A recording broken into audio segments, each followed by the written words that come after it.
আসসালামু আলাইকুম রহমতুল্লাহি অবরাকাতু।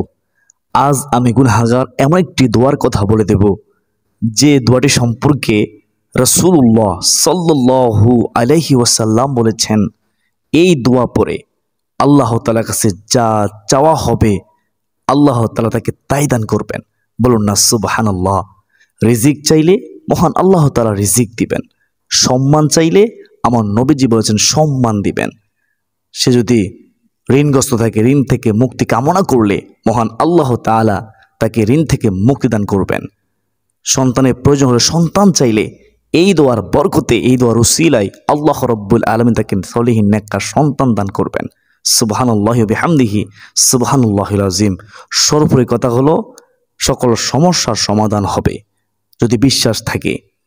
প্রিয় দিনদার মুসলমান ভাই বোনেরা, আপনার এই দোয়াটি তাহাজ্জুদ নামাজের সময় কতবার পড়বেন, কীভাবে পড়বেন, কীভাবে মুহূর্ত করবেন, সম্পূর্ণ নিয়ম কানুন আমি গুনাহগার বলে দেব। ধৈর্য সহকারে আজকের গুরুত্বপূর্ণ আলোচনাটি শুরু থেকে শেষ পর্যন্ত শুনতে থাকুন। আল্লাহ রাব্বুল আলামিন আপনাদেরকে আজকের গুরুত্বপূর্ণ আলোচনাটি শুরু থেকে শেষ পর্যন্ত মনোযোগ দিয়ে শোনার তৌফিক দান করুন। সকলে বলি আল্লাহুম্মা আমিন। প্রিয় দিনদার মুসলমান ভাই বোনেরা, তাহাজ্জুদ নামাজ অত্যন্ত গুরুত্বপূর্ণ নামাজ। তাহাজ্জুদ নামাজের সময় স্বয়ং আল্লাহ রাব্বুল আলামিন দুনিয়ার প্রথম আসমানে নেমে এসে দুনিয়াবাসীকে ডাকতে থাকেন, কে আছো আমার বান্দা বান্দিরা রে, গুনাহগার আমার কাছে ক্ষমা চাও, আমি আল্লাহ তোমাদেরকে ক্ষমা করে দেব। বলুন না সুবহানাল্লাহ। আল্লাহ তাআলা দুনিয়াবাসীকে ডাকতে থাকেন, ও আমার বান্দা বান্দিরা কে আছো অভাবী, আমার কাছে সাহায্য চাও, আমি আল্লাহ অভাব দূর করে দেব।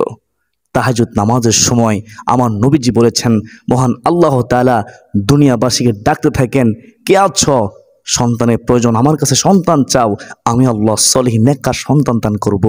যার যা প্রয়োজন এভাবে হাজত ধরে ধরে ফজর পর্যন্ত আমার নবীজি বলেন মহান আল্লাহ তাআলা ডাকতে থাকেন। বলুন না সুবহানাল্লাহ। অত্যন্ত গুরুত্বপূর্ণ সময় তাহাজ্জুদ নামাজের সময়। প্রিয় মুসলমান ভাই বোনেরা, তাহাজ্জুদ নামাজের নিয়ত কেউ করবেন, নির্দিষ্ট কোনো সূরা আছে কিনা, নির্দিষ্ট কোনো নিয়ম আছে কিনা আমি গুনাহগার বলে দেব ইনশাআল্লাহ। প্রিয় মুসলমান ভাই বোনেরা, তাহাজ্জুদ নামাজের সময় আপনারা কেন এই দোয়াটি পড়বেন, যে দোয়াটি সম্পর্কে নবী সুসংবাদ দিয়েছেন। হাদিসের মধ্যে আছে, একজন ব্যক্তি ফরজ নামাজ আদায় করার পর এই দোয়াটি পড়ে আল্লাহ তাআলার দরবারে দোয়া করতেছেন। তখন আমার নবীজি শুনলেন, শোনার পরে ওই ব্যক্তিকে বলল, তুমি এখন মন প্রাণ উজাড় করে মহান আল্লাহ রাব্বুল আলামিনের কাছে সাহায্য চাও।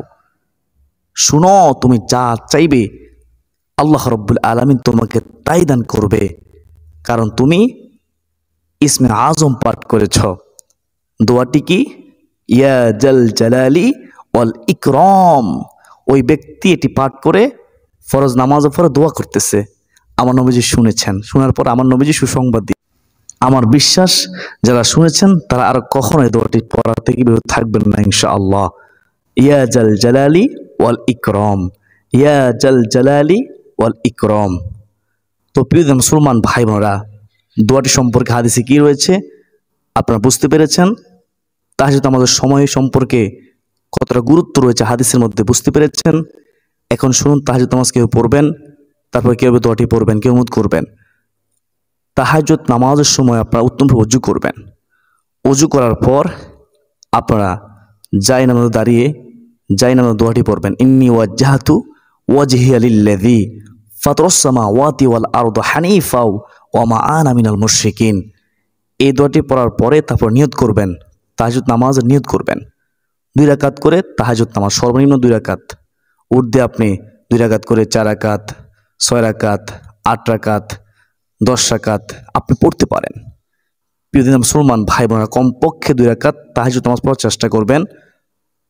নিয়ত করবেন এভাবে, আমি আল্লাহ তাআলাকে সন্তুষ্টি করার জন্য 2 রাকাত তাহাজ্জুদ নামাজ পড়ার নিয়ত করলাম, আল্লাহু আকবার। এইভাবে সহজে নিয়ত করে নেবেন। নিয়ত করার পরে আপনি 2 রাকাত তাহাজ্জুদ নামাজ আদায় করবেন। অন্যান্য সময় যেভাবে আপনার 2 রাকাত নফল নামাজ পড়েন ঠিক একইভাবে এই 2 রাকাত তাহাজ্জুদ নামাজ আদায় করে নেবেন। নির্দিষ্ট কোনো নিয়ম নেই, নির্দিষ্ট কোনো সূরা নেই। তবে নামাজ পড়তে হবে খুশু খুদুর সাথে, মনোযোগ সহকারে। তাড়াহুড়ো করা যাবে না। অনেকে তাড়াহুড়ো করেন, অলসতা করা যাবে না, উদাসীন হয়ে নামাজ আদায় করতে পারবেন না। তো আপনি চাইলে সূরা ফাতিহার সাথে সূরা ইখলাস 3 বার করেও আপনি প্রতি রাকাতে এভাবে আপনার তাহাজ্জুদ নামাজ আদায় করতে পারেন। প্রিয় মুসলমান ভাই বোনেরা, যদি আপনি 2 রাকাত করে 4 রাকাত আদায় করেন আলহামদুলিল্লাহ, তবে কমপক্ষে 2 রাকাত আদায় করার চেষ্টা করবেন। তো 2 রাকাত তাহাজ্জুদ নামাজ যখন আদায় করবেন সিজদার মধ্যে দোয়া করবেন। কিভাবে দোয়া করবেন? প্রথমত সিজদা তাসবিহ পড়বেন, সুবহানা রাব্বিয়াল আ'লা কমপক্ষে 3 বার পড়তে হয়। যেহেতু নফল নামাজের সিজদায় রাসূলুল্লাহ সাল্লাল্লাহু আলাইহি ওয়াসাল্লাম দীর্ঘ সময় থাকতেন, তাসবিহ তাহলিল পড়তেন। সিজদা দোয়া করলে দোয়া কবুল হয়। আপনি সিজদা দিয়েছেন আল্লাহ তাআলা কুদরতি কদমের মধ্যে, বলুন না সুবহানাল্লাহ, তখন দোয়া আপনি সিজদার মধ্যে এই দোয়াটি পাঠ করবেন, আল্লাহ তাআলা শিখানো দোয়া। রব্বানা আতিনা ফিদ দুনিয়া হাসানাম ওয়া ফিল আখিরাতি হাসানাম ওয়া কিনা আযাবান নার। আবার বলতেছি, রব্বানা আতিনা ফিদ দুনিয়া হাসানাতাও ওয়া ফিল আখিরাতি হাসানাতাও ওয়া কিনা আযাবান নার। এই দুটি সিজদার মধ্যে একবার পড়বেন, নিজের বাসাও সিজদা দোয়া করতে পারেন। তো এভাবে আপনারা 2 রাকাত তাহাজ্জুদ আদায় করে নেবেন। তারপরে আপনারা সেই পরিপূর্ণ নবীজি শিখানো যে দোয়াটি সম্পূর্ণ সুসংবাদ দিয়েছেন সেই দোয়াটি পড়বেন। এটা ইসমে আজম বলা হয়। ইসমে আজমটি পড়বেন 7 বার। কতবার পড়বেন? 7 বার পড়বেন। ইয়া যাল জালালি ওয়াল ইকরাম, ইয়া যাল জালালি ওয়াল ইকরাম, ইয়া যাল জালালি ওয়াল ইকরাম, ইয়া যাল জালালি ওয়াল ইকরাম, ইয়া যাল জালালি ওয়াল ইকরাম।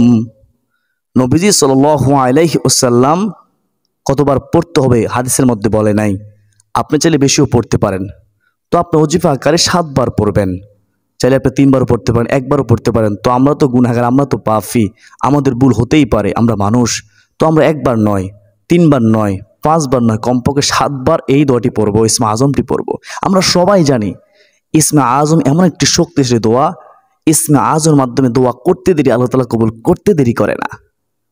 প্রিয় মুসলমান ভাই বোনেরা, আমরা না বুঝলেও শয়তান বুঝে, তাই আমাদেরকে শয়তান সলে বলে কৌশলে ইসমে আজমের আমল থেকে গাফল করার জন্য চেষ্টা করবে।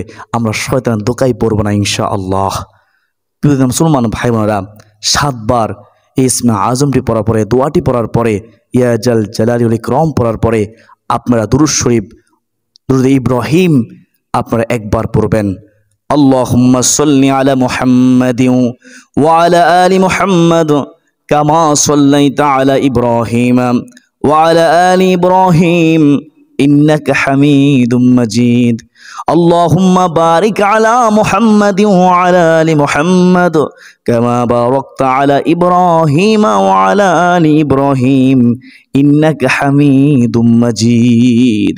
এই দুধে ইব্রাহিম মোহাব্বতের সাথে নবীজি প্রেম ভালোবাসা অন্তর রেখে 1 বার পড়ে নেবেন। তারপরে সাইয়্যিদুল ইস্তিগফার 1 বার পড়বেন। শ্রেষ্ঠ তওবার দোয়া, যত তওবা আছে সবচেয়ে উত্তম তওবা হচ্ছে সাইয়্যিদুল ইস্তিগফার। এই ইস্তিগফারটি 1 বার পড়বেন। আমার সাথে 1 বার পড়ুন, জীবনের সমস্ত গুনাহ মাফ হয়ে যাবে। কখন যে মৃত্যু এসে বলা তো যায় না। আমার সাথে পড়ে নিন, তওবা করে নিন। আল্লাহুম্মা আনতা রাব্বি লা ইলাহা ইল্লা আনতা খলাকতানি ওয়া আনা আবদুকা ওয়া আনা আলা আহদিকা ওয়া ওয়া'দিকা মাস্তাতা'তু আউযু বিকা মিন শাররি মা সানা'তু আবু'ু লাকা বিনি'মাতিকা আলাইয়া ওয়া আবু'ু বিযানবি ফাগফিরলি ফাইন্নাহু লা ইয়াগফিরুয যুনুবা ইল্লা আনত। আল্লাহুম্মা আমিন ইয়া আরহামার রাহিমিন। এ হচ্ছে সাইয়্যিদুল ইস্তিগফার। এটি 1 বার পড়বেন। যারা পারেন না হতাশ হবেন না, দেখে হলেও 1 বার পড়ে নেবেন। আর যদি আপনি সাইয়্যিদুল ইস্তিগফার নাই পড়তে পারেন, আপনি শুধুমাত্র আস্তাগফিরুল্লাহ আস্তাগফিরুল্লাহ আস্তাগফিরুল্লাহ তাসবিহ হাতে নিয়ে অথবা হাতের কর দিয়ে গনে গনে 100 বার আদায় করে নেবেন। আস্তাগফিরুল্লাহ আস্তাগফিরুল্লাহ। ইস্তিগফারের অসংখ্য উপকারিতা রয়েছে, সকল সমস্যার সমাধান রয়েছে ইস্তিগফারের আমলের মাধ্যমে সমাধান হয়ে যায়। বলুন না সুবহানাল্লাহ। পৃথিবীর মুসলমান ভাই বোনেরা, তো তারপরে আপনারা দুহাত প্রসারিত করে মহান মালিক আল্লাহ রাব্বুল আলামিনের কাছে মুনাজাত করবেন। চাইলে মুনাজাতের পূর্বে আরও অনেক তাসবিহ তাহলিল আছে, জিকির আজকার আছে, আপনারা পড়তে পারেন। যদি আপনার তাসবিহ তাহলিল জিকির আজকার নাও করেন, কমপক্ষে আমি যেভাবে বলেছি সেভাবে যদি আমল করার পরে, ইসমে আজমটি পড়ার পরে, সাথে ইস্তিগফার পড়ার পরে মুনাজাত করেন, তাহলে হয়ে যাবে ইনশাআল্লাহ। তো মুনাজাত করে চোখের পানি ছেড়ে দিয়ে মহান মালিক আল্লাহ রাব্বুল আলামিনের কাছে সাহায্য চাইবেন, বিশ্বাস রাখবেন, বিশ্বাস রেখে দোয়া করবেন। কি বিশ্বাস? যে আমার নবীজি বলেছেন এই ইসমে আজমটি পরে দোয়া করতে দেরি আল্লাহ তাআলা কবুল করতে দেরি করবেন না। বিশ্বাস রাখবেন। কি বিশ্বাস? যে তাহাজ্জুদ সময় আমি দোয়া করতেছি, যে সময়ের সঙ্গে আল্লাহ রাব্বুল আলামিন আমাকে আপনাকে ডাকতেছেন দোয়া কবুল করার জন্য, গুনাহ মাফ করার জন্য, রিজিক দেওয়ার জন্য, সন্তান দেওয়ার জন্য, অভাব থেকে মুক্তি করার জন্য আমি ওই সময় দোয়া করতেছি। তাহাজ্জুদের সময় আমি তাহাজ্জুদ নামাজ আদায় করে দোয়া করতেছি। আমার আল্লাহ আমাকে খালিয়াতে ফিরাইয়া দিবে না, আমার আল্লাহ আমার দোয়া অবশ্যই কবুল করবেন। এই দৃঢ় একিন রেখে, বিশ্বাস রেখে দুহাত প্রসারিত করে চোখের পানি ছেড়ে দিয়ে দোয়া করবেন। চাওয়ার মতো চাইলে অবশ্যই আল্লাহ রাব্বুল আলামিন আপনার দোয়া কবুল করবেন। আপনার দুঃখ, কষ্ট, পেরেশানি, হতাশা, দুশ্চিন্তা দূর করে দিবেন, আপনার অভাব অনটন দূর করে দিবেন, আপনার জীবনের সমস্ত গুনাহ মাফ হয়ে যাবে, আপনি নিষ্পাপ মাসুম হয়ে যাবেন। প্রিয় দিন মুসলমান ভাই বোনেরা, আপনারা এভাবে একদিন, 2 দিন, 3 দিন এক লাগাতার যখন আপনি তাহাজ্জুদ নামাজের সময় উঠবেন, কষ্ট করে উঠে এভাবে আপনি যখন আল্লাহ তাআলার কাছে ইসমে আজমের মাধ্যমে, তাহাজ্জুদ নামাজের মাধ্যমে, দুরূদ শরীফ, ইস্তিগফারের মাধ্যমে সাহায্য চাইবেন, আমার বিশ্বাস আপনার নিজ চোখে এই আমলের ফলাফল দেখে অবাক হয়ে যাবেন, এই দোয়ার শক্তি দেখে অবাক হয়ে যাবেন ইনশাআল্লাহ। গায়বী সাহায্য পাবেন, বিন্দু মাত্র সন্দেহ নেই। আল্লাহ রাব্বুল আলামিন আমাকে, আপনাকে, আমাদের সবাইকে তাহাজ্জুদ নামাজের সময় কষ্ট করে উঠে ওই গুরুত্বপূর্ণ সময়ে, দোয়া কবুলের সময়ে, ফজিলতপূর্ণ সময়ে ইসমে আজমের মাধ্যমে, দুরূদ শরীফের মাধ্যমে, সাইয়্যিদ ইস্তিগফারের মাধ্যমে দুহাত প্রসারিত করে আল্লাহ রাব্বুল আলামিনের কাছে সাহায্য চাওয়ার তৌফিক দান করুন। সকলে বলি আল্লাহুম্মা আমিন। আমি সব সময় একটা কথা বলি, সেটা হচ্ছে দোয়া কবুল হওয়ার, আমল কবুল হওয়ার পূর্ব শর্ত। পূর্ব শর্ত কি? পূর্ব শর্ত হচ্ছে হালাল খাদ্য গ্রহণ করা, হারাম থেকে বেঁচে থাকা। আপনি যতই আমল করেন না কেন, আপনি যতই ইবাদত করেন না কেন, যদি আপনি হারাম ভক্ষণ করেন, মনে রাখবেন হারাম ভক্ষণকারীর শরীর কখনোই জান্নাতেই যাবে না। হারাম ভক্ষণকারীর দোয়া আল্লাহ তাআলা কবুল করবেন না, করবেন না। প্রিয় মুসলমান ভাই বোনেরা, সময় থাকতে বোঝার চেষ্টা করুন, হারাম থেকে বেঁচে থাকুন, হালাল খাদ্য গ্রহণ করুন, হালাল পথে রুজি রোজগার করুন।